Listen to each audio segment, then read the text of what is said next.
Olá pessoal, bem-vindos ao Portal Revisa, a terceira prova trimestral. Você que é R2 aí, participe aí com a gente, principais temas em relação aqui ao R2. A gente vai começar com fisiologia e farmacologia renal, é um dos pontos.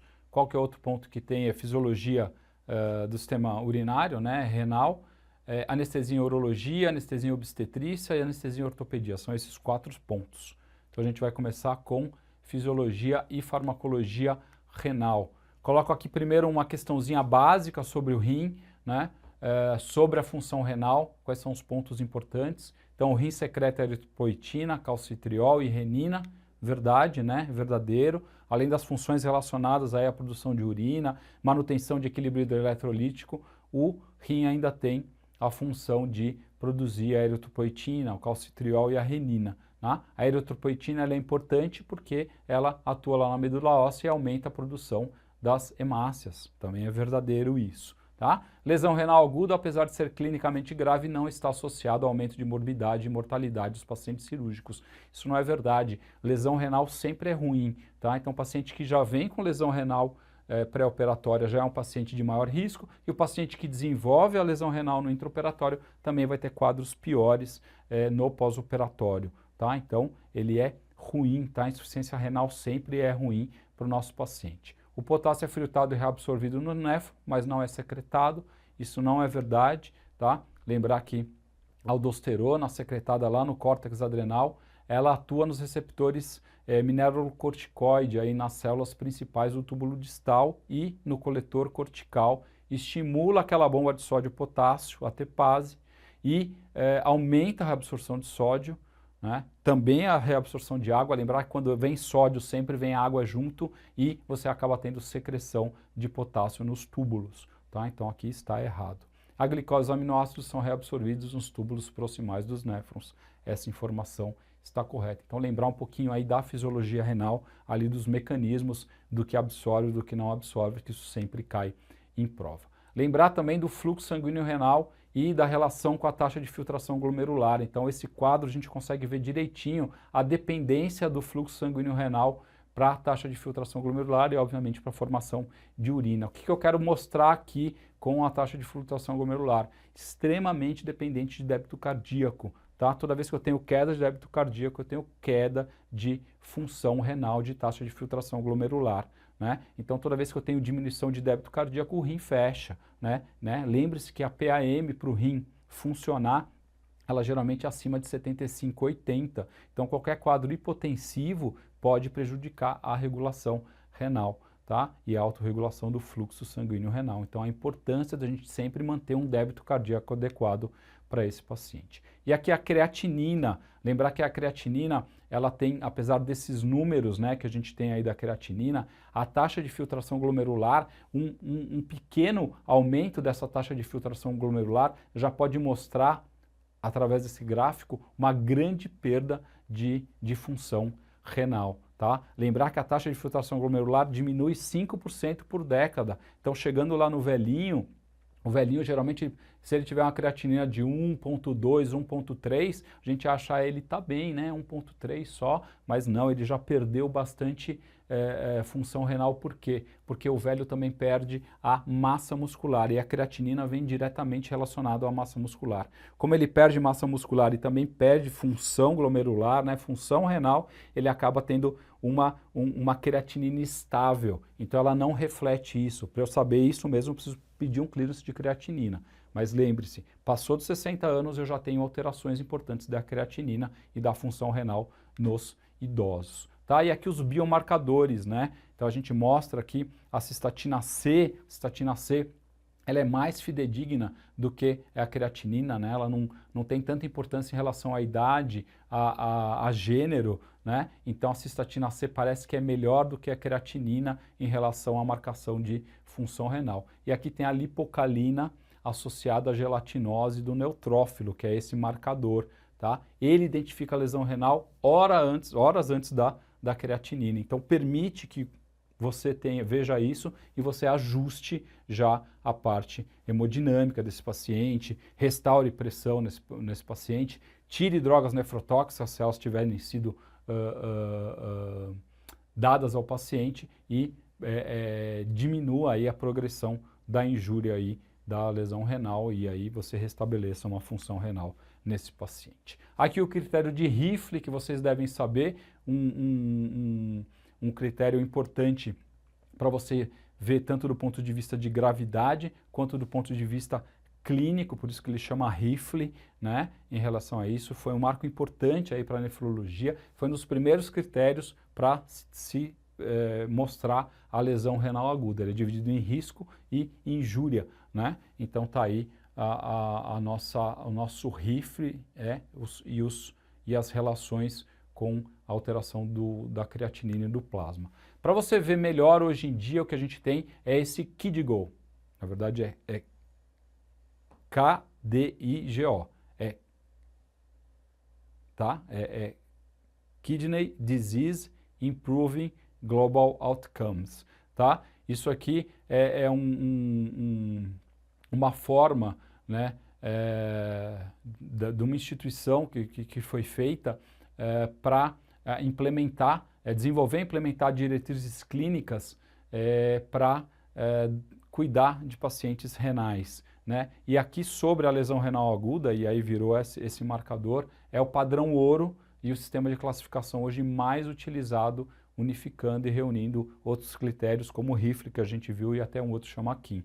Então se você tiver algum desses achados, você já sabe que esse paciente está em risco renal, tá? Então aumento de creatinina aí maior ou igual a 0,3 mg por decilitro, aumento da creatinina 1,5 vezes o valor basal ou um débito urinário baixo. Você já tem que ficar alerta e você já tem que tentar reverter esse quadro nesse paciente, ok? Muito bem, anestesia em urologia, vamos aproveitar aqui a pegada da fisiologia renal, vamos falar um pouquinho de fisiologia, anestesia em urologia, clássico RTU de próstata, homem de 70 anos, 60 quilos, 1,68 m, fez uma RTU com glicina, tá? É importante saber qual que é a solução, e sob a raquianestesia e sedação. Depois de 2 horas, o paciente apresenta hipotensão, bradicardia e confusão mental. Diagnóstico aqui, síndrome da RTU de próstata, tá? Esse paciente está aí provavelmente com uma hemodiluição importante, com uma hiposmolaridade e provavelmente uma hiponatremia associada, tá?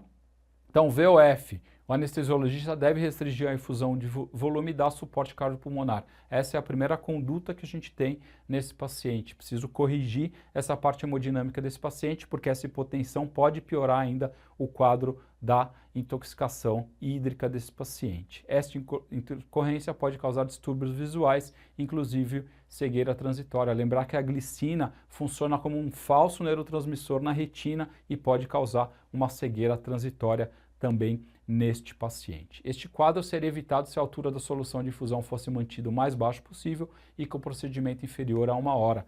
Também é verdade, a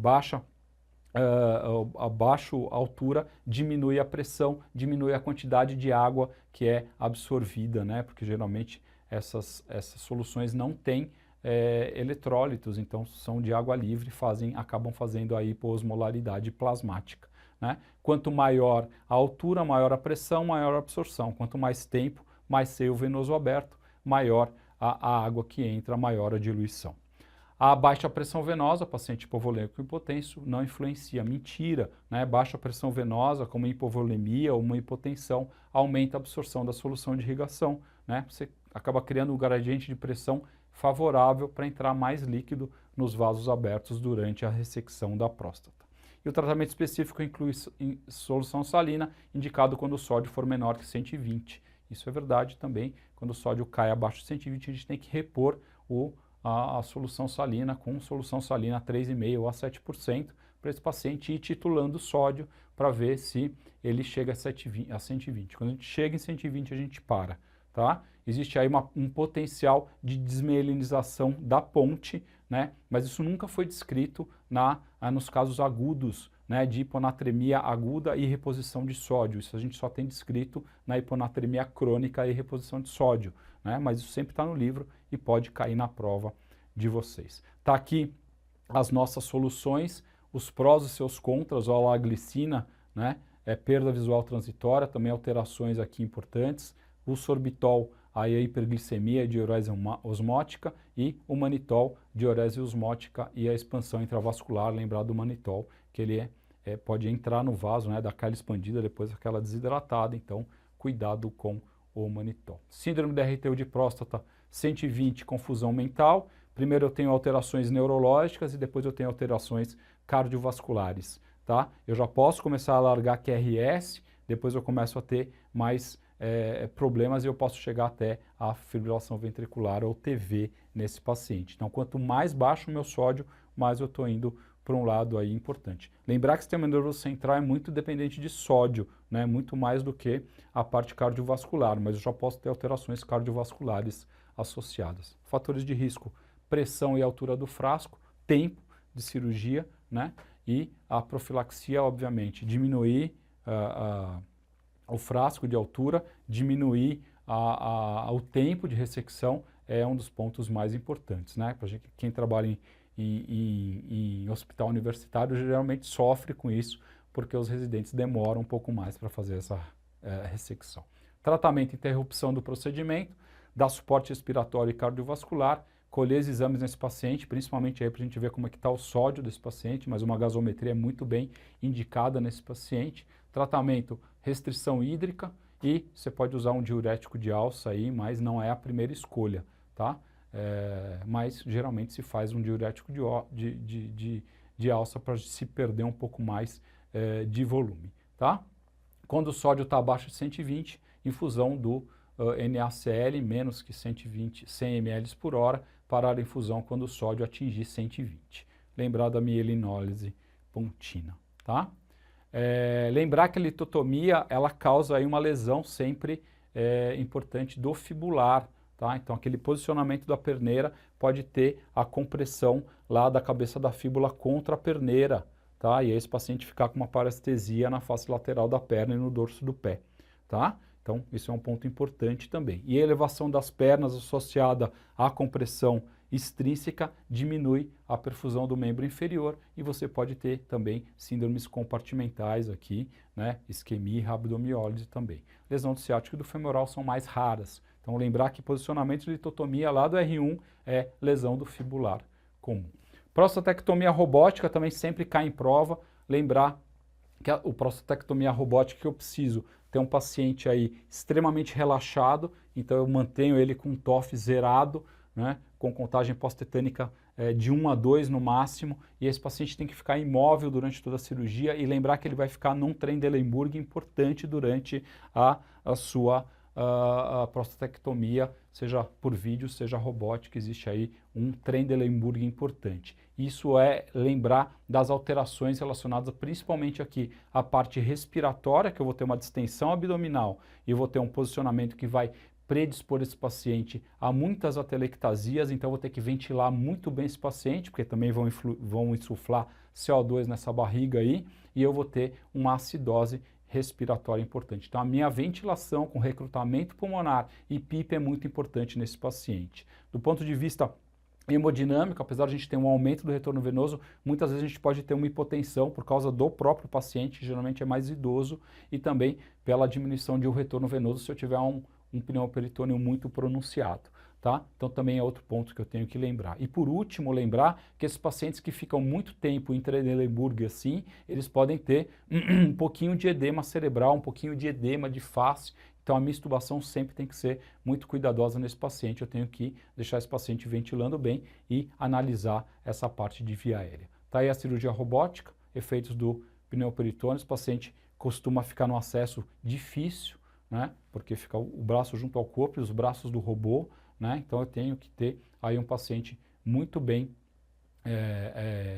relaxado, né? Com bloqueio neuromuscular profundo, tá? Em relação às complicações, lembrar dos efeitos do pneumoperitônio. Então a ventilação aí é muito importante. Muito bom, próximo tema, anestesia em obstetrícia.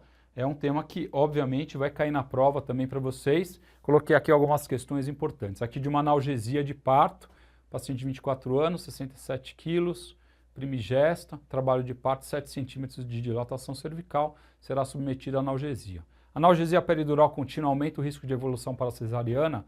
Não é verdade. isso, tá? Na verdade, o que a gente tem é que ele pode prolongar um pouquinho o segundo estágio de parto, mas não quer dizer que você vai ter mais cesariana. Muito pelo contrário, se for muito bem conduzido, a gente tem partos normais muito bem feitos. A adição da adrenalina ao anestésico local por via peridural confere analgesia adicional. Sim, lembrar que os receptores alfa-2 na medula espinhal, né, tem uma ação lá, a adrenalina acaba dando uma analgesia com esses receptores alfa-2 na medula espinhal, então realmente existe uma analgesia adicional. A raquianestesia simples com baixas doses de anestésico local e opioide lipofílico está indicada. A analgesia de parto, a gente sempre prefere um duplo bloqueio. É a técnica de escolha para essa paciente. Então, peridural com baixas concentrações de anestésico local para permitir só analgesia e não ter interferência na parte de contração, da gestante poder cooperar junto, geralmente com, pode-se fazer um opioide aí junto também, né? E um opioide lipofílico, né? De ação rápida para essa paciente, né? O hidrofílico, a morfina, não tem razão da gente fazer aqui nessa paciente, tá? A peridural contínua associada à punção dural com agulha de raquianestesia, sem injeção de anestésico na RAC, diminui a latência do bloqueio e aumenta a dispersão caudal em comparação à peridural isolada. Então, o que é essa técnica? Essa técnica você só fura a RAC, né? E aí esse anestésico ele acaba entrando, ele se espalha mais rapidamente através desse orifício dural, reduz a latência e aumenta a dispersão. Então é verdadeira essa técnica e essa técnica existe, tá? A técnica de bolos programado intermitente peridural via bomba de infusão apresenta piora da dispersão do anestésico local com maior incidência de bloqueios unilaterais e falha quando comparada à técnica de infusão contínua sem bolos. Na verdade, isso é mentira, tá? A técnica de bolos programado intermitente associada a melhor dispersão do anestésico, menor incidência de bloqueios unilaterais e menor área de falha comparada à infusão contínua, devido à melhor distribuição do líquido no espaço peridural. Tá bom? Então, quando a gente vai falar de analgesia de parto, é importante vocês entenderem aqui as horas, né, os estágios do trabalho de parto e os metâmeros que isso sempre cai em prova. Então, no começo lá, na primeira fase do trabalho de parto, eu tenho dilatação cervical e contração uterina, metâmeros envolvidos entre T10 e L1.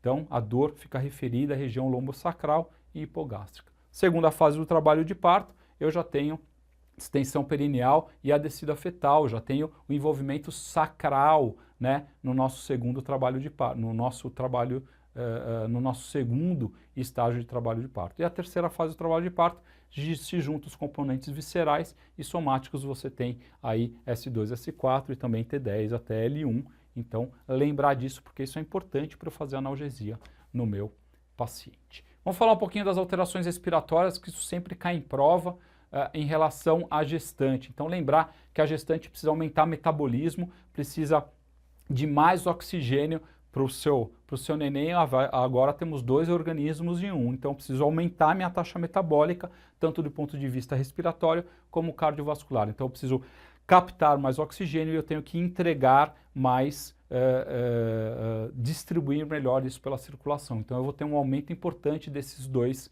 componentes aí, tanto respiratório como cardiovascular. Aumento da respiração, aumento do volume minuto, eu acabo tendo uma redução do PaCO2, ela hiperventila, né? Essa grávida acaba fazendo um pouquinho de alcalose respiratória. Aumento do volume corrente, aumento da frequência respiratória e volume minuto e aumento do espaço morto. Esse aumento de consumo de O2 com diminuição de capacidade residual funcional por compressão da gravidez faz com que do útero gravídico, principalmente no terceiro trimestre, eu tenho mais atelectasia, tenho menos pulmão expandindo, eu tenho um paciente que aumenta o consumo e diminui a sua reserva lá na capacidade residual funcional, eu acabo tendo uma dessaturação rápida e hipóxia. Então, se eu for fazer anestesia geral na grávida, que eu nunca quero fazer, eu tenho que muito oxigenar essa paciente, né, para tentar melhorar aí o meu pool de oxigênio que eu forneço para ela. Alterações cardiovasculares aqui também são gigantescas, né, principalmente no terceiro trimestre. Inicialmente eu tenho um aumento do volume sanguíneo e eu tenho um aumento das hemácias também, né? O aumento do volume plasmático e o aumento do volume sanguíneo, ele é desproporcional. Então eu acabo causando uma hemodiluição. Isso é óbvio, né? O organismo prepara a gestante para sangrar. Então, se eu aumento o meu volume plasmático, né, eu acabo perdendo menos, né, e é desproporcional, eu acabo perdendo menos hemácia durante o sangramento, mas a gente tem aí a anemia da gestante. Aumento de débito cardíaco, aumento de frequência cardíaca que piora muito, né, aumenta muito no terceiro trimestre, e lembrar que na hora que sai o neném, né, no trabalho de parto, a hora que sai o neném é que eu tenho o aumento quase que se dobra o débito cardíaco. Diminui a resistência vascular sistêmica e a compressão aortocava, ela é muito importante, então lembre-se aí do mecanismo de Frank-Starling, do retorno venoso e aí do débito cardíaco. Por isso que quando a gente faz a RAC para cesárea, a gente sempre desloca o útero para a esquerda para descomprimir a cava e eu tenho um retorno melhor, venoso melhor neste paciente. Lembrar também que a gestante ela tem aumento de muitos fatores de coagulação, assim, de uma maneira geral, eu tenho aí um estado de aumento de coagulação, hipercoagulabilidade, tá bom? Então eu tenho aí muito mais formação de trombose do que de sangramento na gestante. Por quê? Porque o organismo sabe que ela vai sangrar quando nascer o neném e sair a placenta. Então ele tem que ter um aumento dos fatores de coagulação. O engenheiro que fez isso lá em cima, ele pensou muito bem nisso e fez aí essas alterações em relação à coagulação, que é bom por um lado e ruim por outro, porque tem algumas gestantes que desenvolvem mais trombose também. Redução de plaquetas também a gente tem que ver que pode ocorrer nas pacientes uma trombocitopenia gestacional, que é uma combinação daquela hemodiluição e de uma renovação mais rápida de plaquetas, tá? Então, é normal a gente ver uma quedinha de plaqueta, obviamente, em níveis aceitáveis. E aqui falar um pouquinho de eclâmpsia e pré-eclâmpsia, que são pontos importantes também. Eu comecei pela pré-eclâmpsia porque tem alguns critérios diagnósticos. Então, PA sistólica maior que 140 ou diastólica maior que 90, proteinúria de 300 mg em 24 horas, início após 20 semanas. Então, doença hipertensiva específica da gravidez só vale depois da 20ª semana. Aí ela é considerada uma DEG mesmo, tá? E aqui a eclâmpsia eu adiantei porque a pré-eclâmpsia grave vai vir aí, tem muito mais dados, né? Mas a pré-eclâmpsia grave, mais convulsões ou qualquer acometimento neurológico, convulsões ou coma, já é caracterizado como eclâmpsia. Eu coloquei aqui a pré-eclâmpsia que tem mais itens que a gente tem que saber. Então, hipertensão grave sistólica maior que 160, diastólica 110, dor no quadrante superior direito, né, distensão de cápsula hepática, insuficiência renal com creatinina aumentada, edema pulmonar, novos distúrbios visuais ou cerebrais dessa paciente, a trombocitopenia, queda das plaquetas, e aqui é importante, né, na pré-eclâmpsia grave, porque a minha anestesia de escolha sempre é o bloqueio de neuroeixo na gestante por causa das dificuldades na intubação, de uma via aérea mais difícil, provavelmente mais difícil, pelas características respiratórias lá, né, de hipóxia precoce, então a gente sempre prefere fazer anestesia, o bloqueio de neuroeixo. E também a anestesia geral, obviamente, pode passar os anestésicos para o neném, né, principalmente os lipossolúveis, e esse recém-nascido acabar nascendo mais deprimido. Aumento de enzimas hepáticas e aí a síndrome HELP, que faz parte da pré-eclâmpsia grave, que é hemólise, aumento das enzimas hepáticas e o baixa contagem de plaqueta. Isso vai ser super determinante em relação à conduta anestésica nesse paciente. Lembrar que na maioria das vezes aqui eu tenho paciente sulfatada com magnésio. Lembrar que o magnésio dá fraqueza muscular nos pacientes, tá bom? Então, prestem atenção que isso é importante também. Bom, vamos lá para o último ponto, anestesia em ortopedia. Coloquei aqui uma questão aí anterior em relação à anestesia para procedimentos ortopédicos. Então, artroplastias totais de quadril, deve-se ficar atento ao sangramento, pois não são incomuns perdas sanguíneas ao redor de 2 litros. Então, lembrar realmente que isso é verdadeiro. Tanto nas próteses de quadril como nas próteses de joelho, eu tenho aí um grau de sangramento importante. Então, eu sempre tenho que ficar de olho em relação a isso, principalmente porque esses pacientes são pacientes mais idosos, podem ter comorbidade juntos, geralmente tem algumas cardiopatias juntos, tem isquemia do miocárdio, né, já infartaram, e a gente tem que ficar de olho nisso, porque esse paciente pode, de alguma forma, precisar de sangue, tá? Então lembre-se disso. Nas artroplastias de joelho, o bloqueio do nervo isquiático é bem indicado, pois promove a analgesia completa da região. A gente sabe lá nos nossos bloqueios periféricos, que aqui está errado, né? Vermelho, aqui saiu verde, mas é vermelho, né? Então aqui não garante só o isquiático, tá? Para a gente ter uma artroplastia de joelho adequada, a gente tem que bloquear e também o nervo femoral também. A gente deve fazer isso porque o isquiático isolado, a área anterior fica sem analgesia adequada, tá? Então aqui é vermelho, tá? Vocês estão vendo verde aí, mas é vermelho, tá errado.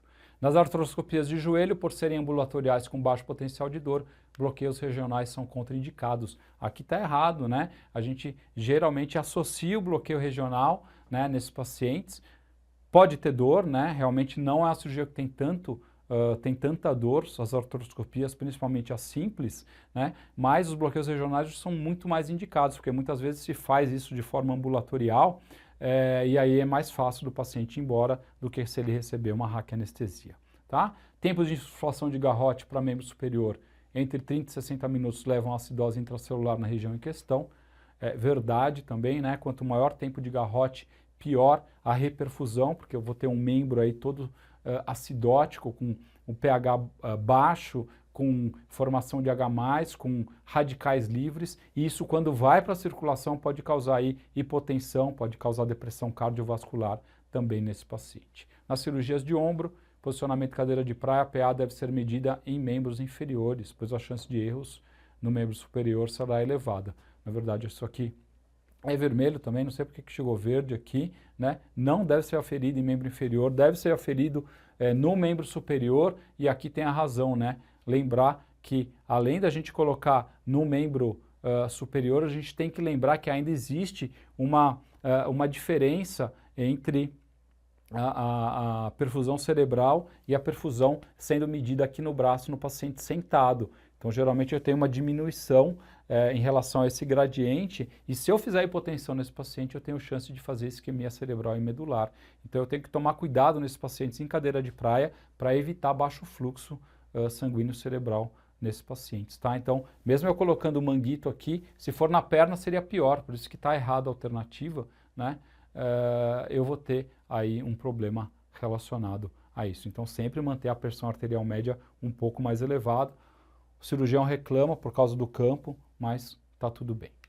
Outros pontos importantes aqui, a cada 0,8 milímetros que você eleva aqui o dorso, a cada 1 centímetro que você eleva o dorso, você perde 0,8 milímetros em relação à medição aqui. Então, geralmente, a pressão está mais baixa no sistema nervoso central. Ponto importante aqui em relação à redução de sangramento. Então, os garrotes, que eu já falei para vocês, né? Lembrar que bloqueio de neuroeixo por diminuição de pressão venosa sempre diminui sangramento, tá? É a única coisa que a gente consegue provar de melhor desfecho no bloqueio do neuroeixo para anestesia geral é a diminuição de perda sanguínea, tá? Pode-se fazer hipotensão induzida em alguns pacientes, né? Obviamente que os pacientes de prótese já são mais idosos, a gente não vai fazer isso, né? Mas em alguns outros pacientes a gente pode usar. Antifibrinolíticos muito bem indicados, principalmente o ácido tranexâmico, a gente tem mais estudos que diminuem realmente o sangramento, principalmente nas próteses de quadril e nas próteses de joelho. Tem aí uma boa indicação o uso dos antifibrinolíticos. Aí o ácido tranexâmico e o ácido aminocapróico. Serve também para cirurgias de coluna, tá? Lembrar das cirurgias de coluna que o uso também diminui aí transfusão sanguínea, o uso de hemoderivados, né? Isso é muito importante nessas cirurgias. Garrote, diminuição da pré-carga e da pós-carga, hiperamia reativa, hipotensão com taquicardia reflexa. Falei lá da liberação do garrote lá atrás para vocês. Lembrar que sempre tem alterações importantes com a liberação do garrote por causa da reperfusão, né? Vou ter uma acidose metabólica transitória, porque esse braço ficou isquêmico durante o tempo, então ele está acidótico, né? Então tem aí uma diminuição também da temperatura, aumento da PaCO2 expirado, você vê lá o EtCO2 ele aumenta, né? E você pode ter aumento do potássio também por causa dessa isquemia desse braço durante um tempo. Então essas alterações sempre caem na prova, o que aumenta, o que diminui também está aí. Aqui eu coloquei embolia gordurosa aí para vocês, que é um quadro que pode ocorrer principalmente nos pacientes que sofrem uma fratura de ossos longos e não são reduzidos, então eles podem fazer essa embolia gordurosa, que pode ter sintoma neurológico, respiratório, hematológico, sinais cutâneos, né?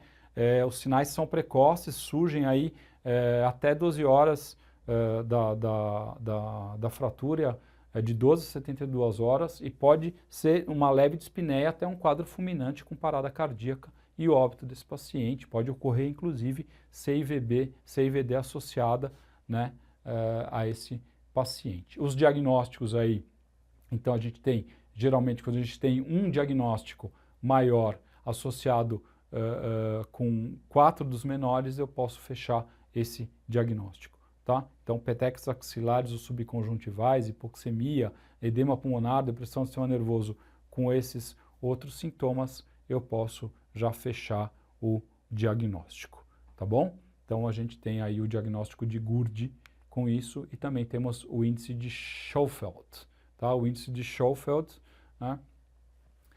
Quando eu tenho um índice maior ou igual a 5, eu já tenho uma chance grande de ter a embolia gordurosa. O rastro petequial por si só é patognomônico de embolia gordurosa. Tá? 75% desses pacientes apresentam aí um infiltrado alveolar difuso no raio-x e uma grande hipoxemia. Tá? E uma porcentagem menor, menos de 10%, podem evoluir com insuficiência respiratória. Tá? Se você tiver um forame oval patente, você pode também ter uma embolia paradoxal neste paciente. E aqui eu coloquei a perda visual nas cirurgias de coluna, né? Então lembrar da neuropatia óptica isquêmica aí que pode ocorrer, né? Nesses pacientes geralmente por hipotensão no intraoperatório, tá? Então a hipotensão hoje é considerado o principal fator. Então o paciente que fica hipotenso durante muito tempo na cirurgia de coluna, em ventral, né? Em posição prona.